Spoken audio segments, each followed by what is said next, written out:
Кешкі уақыт балаларды үйге кіргізіп, тамағын беріп, бола берген кезде есікті ашып күйеуі Әскербек үйге кіріп келді.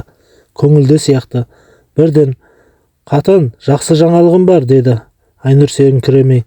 "Осы сен маған жаңалықтарыңды айтпай-ақ қойшы, көрдім ғой", дей беріп еді. "Алдымен тыңдасаңшы, қуантайын деп тұрсам, ал не жаңалық?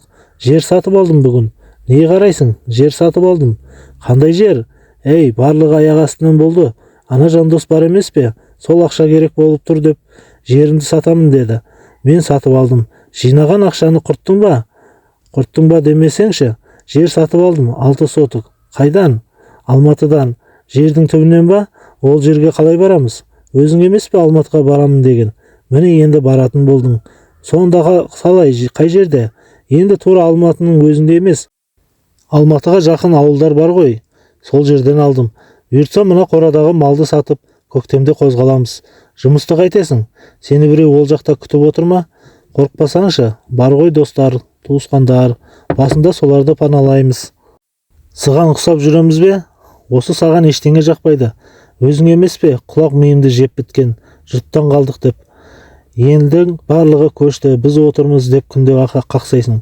Енді титтей бала-шағамен қайда барамыз? Бірдеңесі болар, уайымдама. Басында пәтер жалдап тұрамыз", деді. Міне осылай Әскербек пен Айнұр екеуі баласымен Алматыға қарай көшіп келеді. Жердің басына әкелгенде айдалаға келгендей әсер болады. Мына жерде қалай өмір сүреміз? Светі жоқ, не су, жолы жоқ, жақын жерде дүкен де жоқ, деп жыларман болып тұрған Айнұрға. "Ей, бұл жаңадан салынып жатқан жерлер ғой. Әне көршілер бар. Әлі осы жер жайқалып шыға келеді. Көресің", деп қояды Әскербек. Осылай үйдің құрылысы басталып кетті. Үй дегенде сол бірінші 2 бөлмелі времянка салынды. Тоқ кіргізіп су жүргізілді. Сонымен ақша бітті-ау дегенде күз өтіп, қыс өтті. Әскербек жұмысы тұрақсыз болып қыстай үйде жатып қалады. "Екеуміз бірдей жата берсек кімсі асырайды? Мен жұмысқа шығайын", деп Айнұр жұмысқа шығып кетеді. Жұмысты құрбысы тауып береді. Төсек тартып жатқан апа, 2 ұлы бар. Біреуі Астанада, біреуі осы Алматыда тұрады. Келінге жарымады, екеуі де қарамайды. Орысшаланып кеткен ғой. Апа өздігінен жүре алмайды. Соны күтіп бағасың. Уақытында дәрісін бересің. Тамаққа өте кірпияз адам, көп ішпейді де. Ұлдары 2-3 айда бір келіп тұрады. Кейде келмей кететіндері де бар. Бұл жерде апаның сіңлісі бар, Алматыда тұрады. Міне сол кісі келіп жағдайын сұрап, тексеріп жүреді. Сол кемпірдің тілін тапсаң болды, деп түсіндіріп жатыр. Өзінің айтуы бойынша Рая апайға күтуші болып жалданады. Алматының жоғарғы жағында 3 бөлмелі пәтері бар. Бір жақсысы базарға жақын екен. Азық-түлігін тасып береді. 9-шы қабатқа түсіп шығу қиын екен. Лифт болса да үйренбеген адамға қорқынышты екен. 70-тен енді асқан апа бойы аласа, өте арық болса да мүгедектер арбасына отырғызып, жатқызып тұрғанға ауыр болып шықты. Тамақты да талғап ішеді. Ішетін дәрілері көп. Күтуші жалдағанына қарағанда зейнетақысы жақсы болса керек. Астанадағы ұлы ақша салып тұратын көрінеді. Кіші ұлдан пайда жоқ. Ішеді. Рая апа, түнде жалғыз қорықпайсыз ба? Басқа салған соң көнесің да, қайда барамын? Қолыма ана телевизордың пультін ұстатып кетсең болды. Қанша уақыт болды ауырғаныңызға? Біраз болды. Құладым, содан тұра алмадым. Бұрын қайда жұмыс істедіңіз? Өмір бақи дәріханада жұмыс істедім. Зейнетке де сол жерден шықтым. Күйеуім қайтыс болған соң 2 баламды өзім өсірдім. Үлкен ұлым Астанада. Қызмет істейді ме? Жоға, әйелі Көкшетаулық. Өзінің төркініне жақын жерде жүрген түрі. Балам соның соңында, деп біраз ойланып отырып қалды. 3 баласы бар, бірақ көп болды. Немерелерімді көрмегеніме. Әкелмейді. Ана келіннің істеп отырғаны ғой, деп көңілсіз күйге түсті. Кіші балам осы Алматыда тұрса да келмейді, ішеді. Әйелі сонда да тастамайды. Олардың 2 баласы бар, деп сөзін аяқтады. Айнұр кешке үйге келгенде Әскербекке Рая апасының жағдайын айтып береді. Оны тыңдап отырған Әскербек, кемпірдің ана дүниеге кеткенін күтіп отыр десеңші екеуі. Хабар алған күні әйелдерімен бірге жетіп келеді, көрде тұр. Не деген адамдар, аналарына жандары ашымайды ма сонда? Қайдан білесің жас кезінде қандай адам болғанын?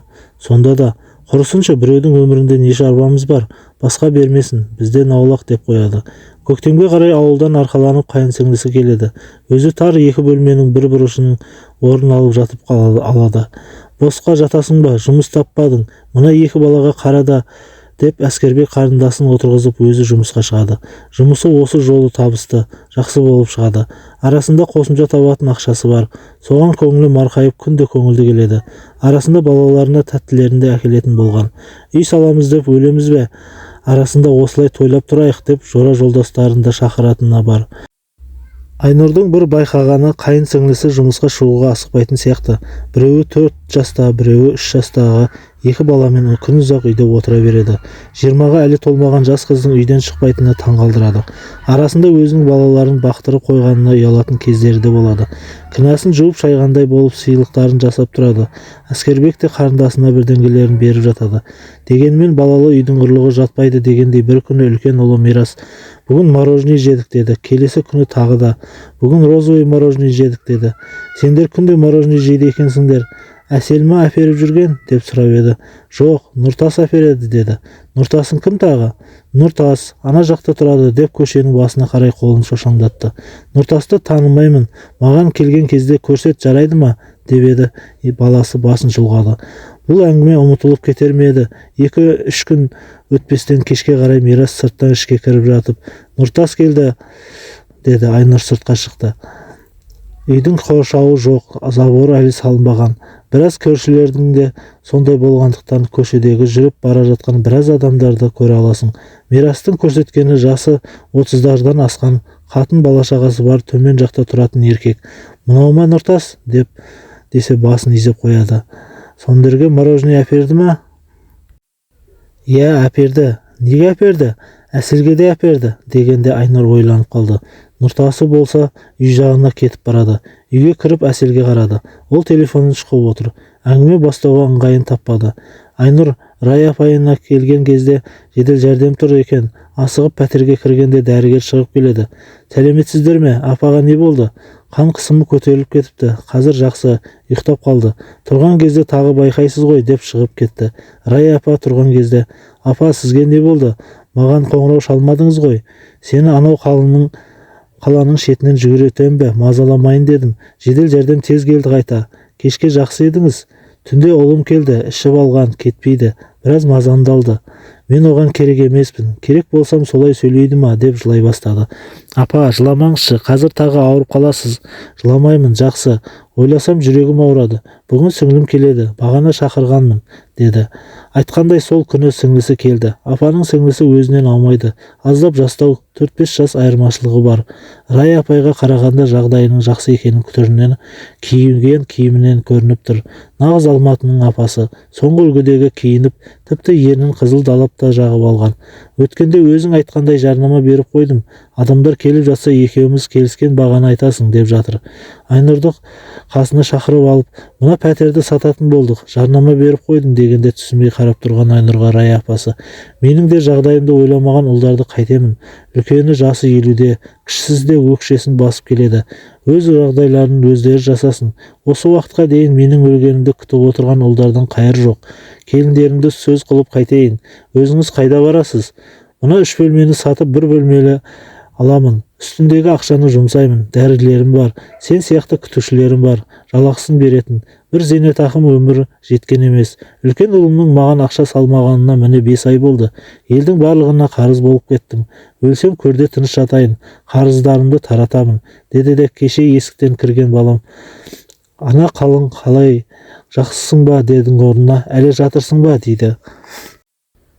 «Мына қымбат дәрілерді ішіп жаныңды баққанша арасында маған да ақша бермейсің ба?» деп қарап отыр. Екі көзімен үйдің ішін шолып, қарап бөлмелерді аралап шықты. Соған қарағанда бір жоспары бар сияқты деп күрсінді. «Рая апа, есікті өзі ашты ма?» «Кілті бар ғой, өзі ашып кіре береді». «Мынауың дұрыс сұрақ екен, неге ойламағанбыз? Есіктің кілтін ауыстыру керек» деді сіңлісі де. Сол күннен бастап пәтер жарнамасы бойынша қоңырау шалып келіп кететіндер басталды. Арада бір апта өткенде үйге ертерек келген Айнұр ұлдарының балмұздақ жеп отырғандарын көрді. «Үйге кім келді?» деп Мирасы ағыздырып жеп отырған балмұздағын бір тастап алып: «Нұртас келді» деді. Сырттан кірген Әселді қасына шақырып: «Нұртас деген кім?» деді. Қыздың көзін байқырайып кетті. «Үйге келіп жүр ма? Неге келеді?» «Жоқ, келіп жүрген жоқ. Оның қатын бала-шағасы бар екенін білесің бе?» «Онымен сөйлесіп жүрген жоқпын» деп жұлқынды. «Мирас өтірік айтып тұр ма?» мен өзім әпердім деп жұлқына үйден шығып кетті. Қап, мынаның қорлығын-ай, енді не істедім деп тұрып қалды. Әскербекке айтса жамандағандай болады. Әселің де мойындап тұрған жоқ. Басы қатып жүріп енесіне қоңырау шалады. Аман саулықтан соң, мама біз жаққа бір келіп кетпедіңіз бе? Келсеңізші деді қиылып. Сонша не болып қалды? Айт.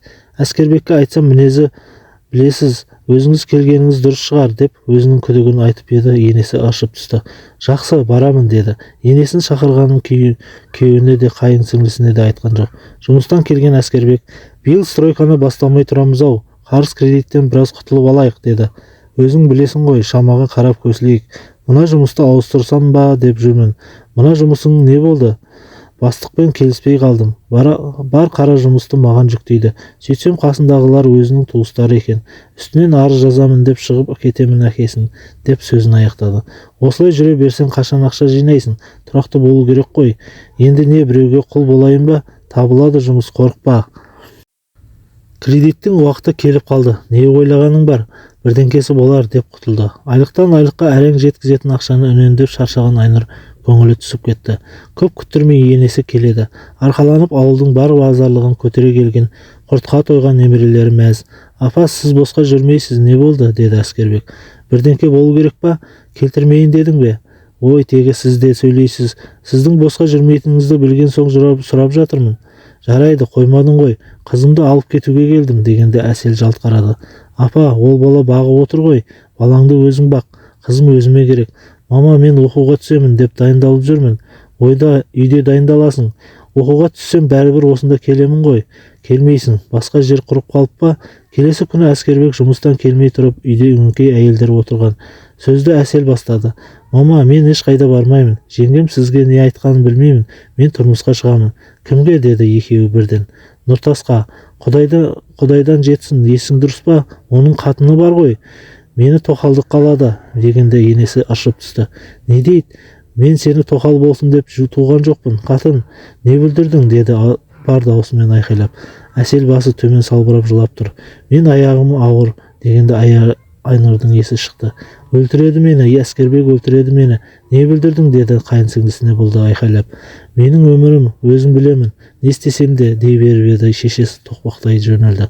Жап аузыңды, қатын, жап. Мен тірі тұрғанда сен ештеңе білмейсің. Үніңді өшір, ешкімге айтпа деп қызын ұрып жатыр. Басын екі қолымен қорғаштап отыра қалған Әсел сұңқылдап жылап отыр. Айнұр араша түспеді. Әскербектің жұмыстан келетін уақыты болды деп жаны шығып барады. Енесі қызын әлі ұрып жатыр. Тұр, жинал, қазір кетеміз. Мама, дей беріп еді, шашынан жұлып тарта жөнелді. Қазір кетеміз, бол деп Айнұрға такси шақыртты. Арасы бір жарты сағаттың ішінде келген таксиге Әселді итере кіргізіп енесі кетіп қалды. Жұмыстан келген Әскербек, апам қайда деп іздеді. Олар кетіп қалды. Кеткені нес? Әселді алып кетті ме? Дегені сол еді қасына келген Мирас. Әже, Әселді ұрды деді. Былай деп көрсетіп қояды. Неге ұрды? Айтсаңшы, неге кетіп қалды? Асығыс екен, қайдан білейін? Алып кетті Әселді. Неге ұрды? Ұрған жоқ, бармаймын деп еді, соған ашуланған рас. Енді сен қайтесің? Жұмысқа қалай барасың? Білмей тұрмын. Қазір Рай апаға айтамын. Ренжитін болды. Жұмыссыз қалдым десеңші одан да, деп Әскербек шындап ашулана бастады. Айнұр Рай апайына хабарласып бара алмайтынын айтады. Ертерек неге айтпадың? Мен енді қайтемін. Орныңа адам қашан табамын? Деп ашуланды. Ренжімеңізші, барлығын аяқ астынан болды. Балаларым болмағанда барар едім. Олар әлі кішкентай, тастайтын адам жоқ, деп ақталып әлек болды. Қатты ашуланды ма, Рай апасы телефон тұтқасын қоя салды. Әбден ыңғайсыз күйге түскен Айнұр көршілеріне хабарласа бастады. Бірақ ешкім балаңды бір күн болса да қарап берейін деп шыға қоймады. Өзін кінәлі санаған Айнұр әбден қиналды. Енді қайтсын, сіңлісі бар дедің бе? Сіңлісі келер, өзіңде жей бермесеңші, деп Әскербек жұбатқан болды. Аздап тынышталған Айнұр келесі күні енесіне хабарласты. Саған сеніп тапсырған қызға қарамадың, балаларыңды бақтырып қойып ақша тапқаныңа мәзсің, деп айқайлай жөнелді. Айнұр аузын басып есі шығып үндемей тыңдап отыр. Еркек таппағандай қайдағы біреуге жабысып, тоқал боламын деп әбден миын улап тастаған. Түк көрмеген сорлыны ертең дәрігерге апарамын деп ұрысып жатыр. Екі жақтан қыспаққа түскен Айнұр әбден састы. Артық айқай шу, Ренішпен бітсе де құтылдым ғой әйтеуір деп ойлаған Айнұр қателескен еді. Үшінші күні енесі тағы хабарласты. Ана қыз жоқ, қашып кетті. Саған бармады ма деді. Жоқ, келмеді. Жоқ, жер көкті іздеп таппай жүрмін. Атаң біліп қойды. Қазір Әскербекпен сөйлеседі. Тап қатынды, тап, деді.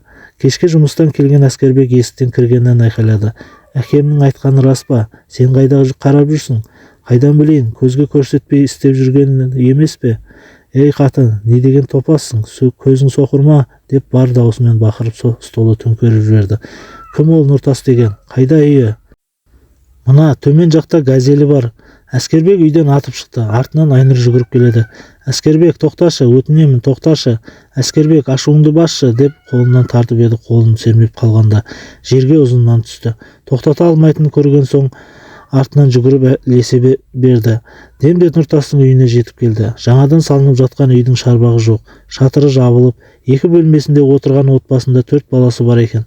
Есікті жұлқып ашып ішке кірген адамның шошып қалған әйел. Кімсіңдер, деді. Нұртас қайда? Нұртас келмеді, жұмыста. Қашан келеді? Білмеймін, кешеден бері жоқ. Қашан келетінін айтпады. 4 балаң бар екен, байыңа еге болмайсың ба? Дегенді басына бүркеніп орамал таққан әйел көздері бақырайып кетті. Тоқал алайын деп жүргенін білесің бе? Айтты ма? Тоқал аламын десе келісе бересің бе?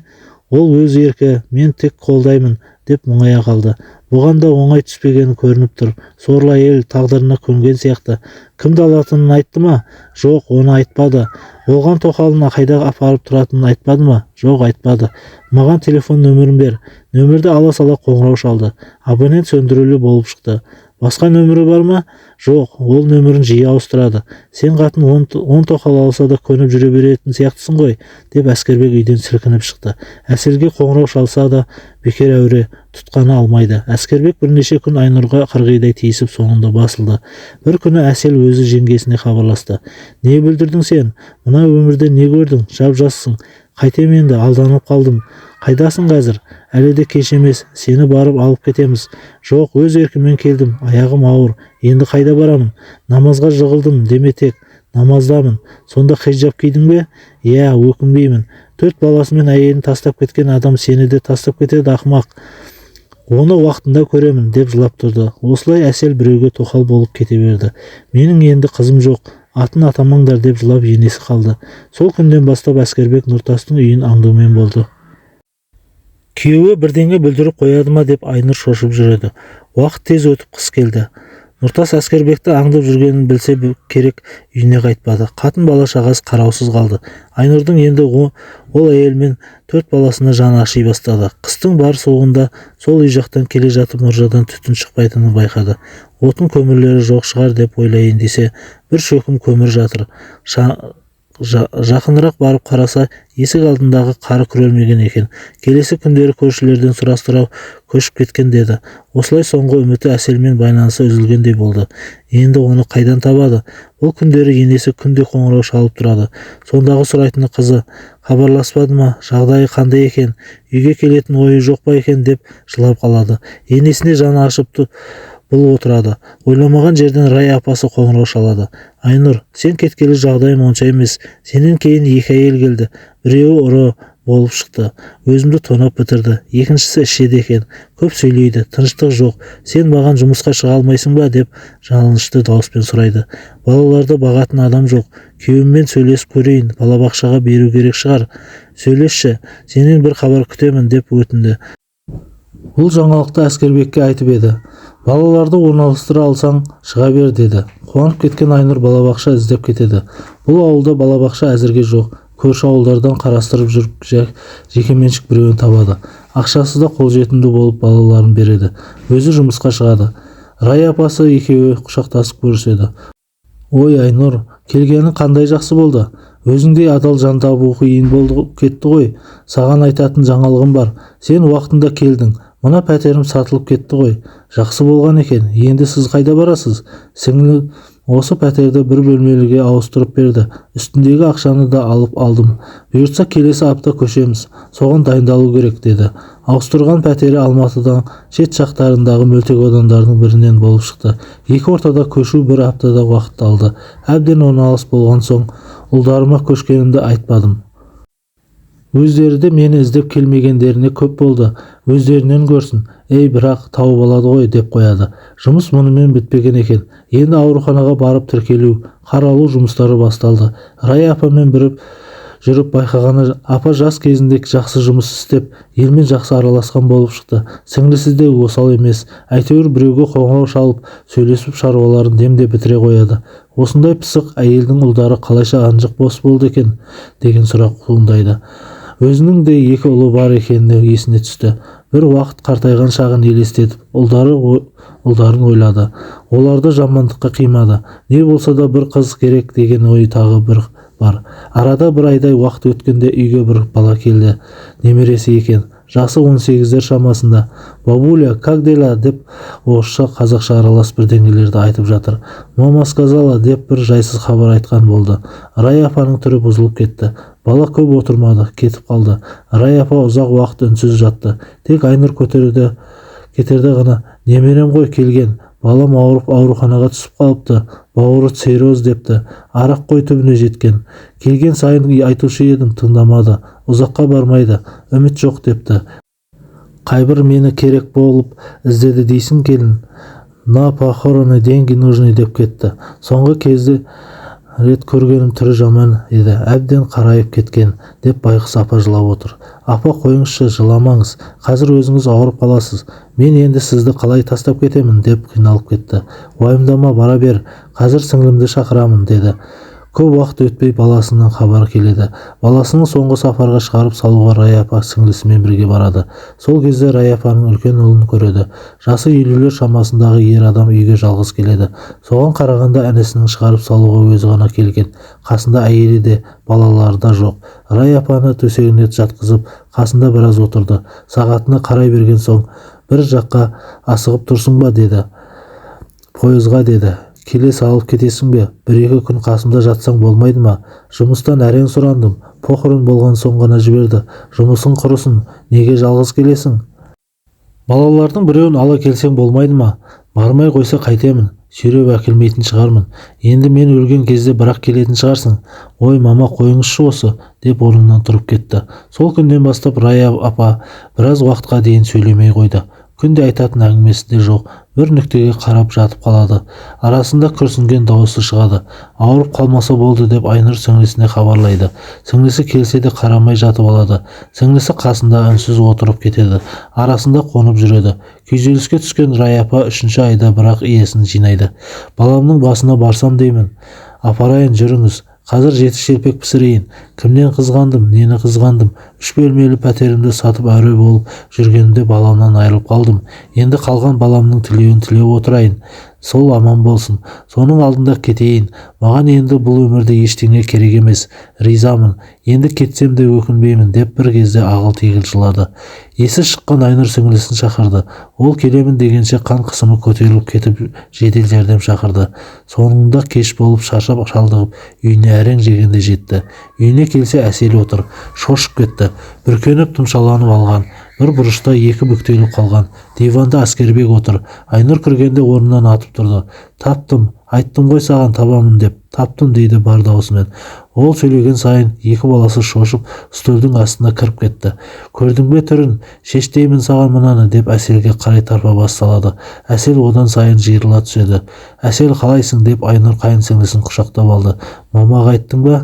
Айттым, жолға шықты. Әкем екеуі келе жатыр. Қыздары аман есен тұрғанда қолдарына ұстатайын. Көзін құртсын. Менен көріп пәле болды ғой. Әскербек, қойсаңшы енді. Әбден шошыттың ғой деп Әскербекті далаға шығарып жіберді. Босанып алдың ба? Балаң қайда? Онсыз да қорқып дірілдеп отырған Әсел жылап жіберді. Балам жоқ. Қалай? Түсік тастағанмын. Нұртас қайда? Біледі ме? Тастап кетті. Қалай? Басыма пәле болдың. Ағаң ізіме түсіп қоймады. Қашанғы қашып жүремін деп кетіп қалды. Сені қайдан тауып алды? Білмеймін. Көргенде өзім шошып кеттім. Аузымды аштырмады, жеркелеп әкелді. Сен ағаңа ренжіме, жарайды ма? Саған жамандық ойламайды. Папа мен мама келгенде қашпа. Барлығы жақсы болады. Бұл өміріңді ұмытасың дегенде басын изегендей болды. Ата-енесі келіп қыздарын көріп бір жылап алды. Айналып толғанып қасынан шықпай тезірек кетейік деді ме, жатпастан кетіп қалды. Жаны тынышталып Әскербек қалды. Ана сұмырай мына жердегі үйін сатып жіберіпті. Пәтер жалдап тұрып жатыр екен. Көрдің ба өзін? Көрдім. Оңбаған ойласам қаным басыма шығады. Екі бүктеп бір тықтым жоламайтындай. Қатынымен қосылып алыпты. Ол да бір сорлы әйел екен. Байы жүргіш қалай шыдайды? Ой шеш. Күнін көре алмай қалатын болған соң көнеді де, баратын жері жоқ. Құрысыншы, өздерімен кетсін. Сен қарындасыңа шүйліге берме енді қателеспейді деп сенейік. Папа мен мамаға обал болып кетті. Уайымдап, мама азып қалған сияқты ма? Уайымдамағанда ше, елге қарабет қылып. Мәселе онда емес. Кімнің қолына түсті, аман ба? Өміріне алаңдады ой. Ой сенде, не болады дейсің? Жүр ғой әне сап-сау. Сау емес, баласынан айырылып қалыпты. Сол керек, ана иттен бала туғанша деп жылданды. Сол жылы жазда Әскербек үлкен үйдің құрылысын бастады. Үлкен ұлдары мирас мектепке баратын болып, Айнұр қайтадан жұмыстан шығуына тура келді. Рай апа үйде құрылыс басталды.